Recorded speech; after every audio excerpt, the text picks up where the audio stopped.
நம்முடைய வாழ்க்கையிலே சில காரியங்களை ஆண்டவர் தாமதம் பண்ணுகிறார் என்கிறதற்காக நம்ம அவசரப்பட்டு யாராவது ஒருத்தருடைய பேச்சை கேட்டு ஒரு முடிவை வந்துடக்கூடாது. ஆண்டவர் ஏன் தாமதம் பண்றாருன்னு கர்த்தருக்கு மட்டும்தான் தெரியும். கண்டிப்பாக அவருடைய தாமதத்துல கண்டிப்பாக ஒரு ஆசீர்வாதம் அடங்கி இருக்கிறது. அவருடைய தாமதத்துல ஒரு வெற்றி உண்டு.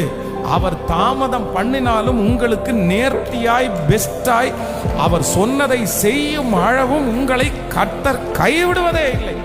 ஆனா கர்த்தர் தாமதம் பண்ற நேரத்துல தான் நிறைய பேர் குறுக்கால வந்து சில ஆலோசனை கொடுப்பார்கள். சில காரியத்தை ஆண்டவர் தரலன்னா அதை ஏத்துக்கிறது தான் ஆண்டவருடைய பிள்ளைகளுக்கு ஆசீர்வாதம்.